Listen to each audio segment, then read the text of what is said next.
Hello everybody, happy Monday. Welcome back to the Osceola YouTube channel. My name is Nick Carlisle, recruiting writer.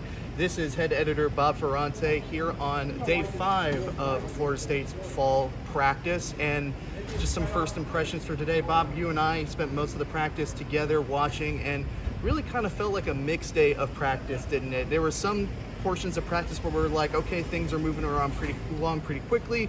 Other portions of practice were definitely a little bit more on the struggle bus.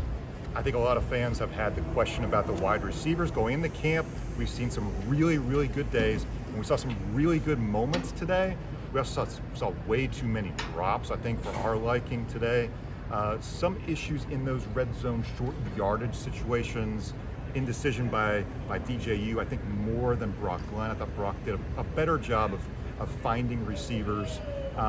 This is a small sample size. I wouldn't take too much out of one particular day, but it didn't feel great, big picture, for a Monday on the practice field. No, absolutely, and especially because this is probably the most red zone stuff that they've done so far during this fall practice. So you could definitely tell that DJ, as a developing quarterback in this offense, holding the ball a little bit too long. Norvell definitely got on him a little bit, telling him to throw the ball.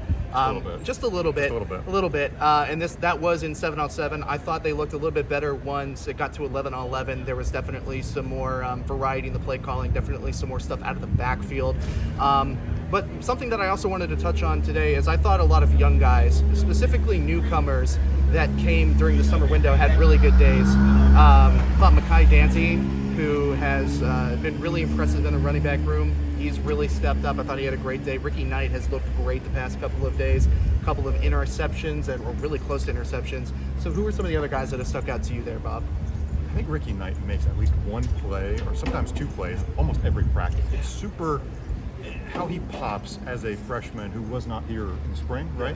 Mekhi Danzy's speed, working off that Florida State offensive line.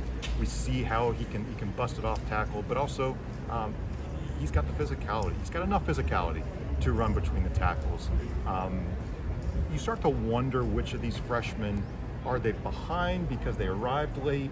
But then again, with this 4-game redshirt rule, I almost feel like you've got to throw guys out there and just see how they can perform. If you end up redshirting them, that's fine. If there's an injury down the road, you've got enough playing time for some of the younger guys where they feel good about being out there year one. So this is a time to see, I think, for the coaches, who's ready for more time, and we're starting to see some of those guys like Mekhi, like Ricky.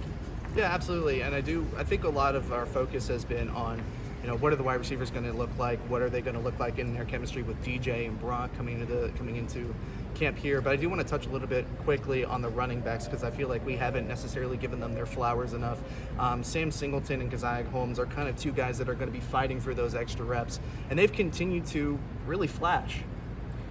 Again, Sam Singleton is a guy who I think on a lot of other teams might be your number 2 running back. Here, he might be your number 5, just depending on how all this shakes out, because this room is stacked top to bottom with versatility. But Sam can go out there and provide some really quality touches. I think he's a good receiver out of the backfield. Maybe not the best receiver out of the backfield, but he can do it. He's building kind of that all-around skill set. So maybe that's a storyline as far as 2025. We're going to see some graduates, like LT is going to move on. Roy Dell is going to move on. Keziah is going to be out of eligibility. So you're starting to wonder how these guys factor in year 1, 2024. Yes, those are question marks still. But year 2, 2025, a lot of these names are really going to use this fall as a springboard. Yeah, absolutely. Well, that has been the Osceola's First Impressions for Monday, July 29th. We are going to be doing a Seminole Sidelines later today, 3 p.m., 6 p.m., one of the two. Pat's got some stuff going on, so we'll figure out the time. And just be on the lookout for that, or either 3 p.m. or 6 p.m. So we'll be back with some more uniform thoughts about not only today's practice, but the practices from the last 2 to 3 days.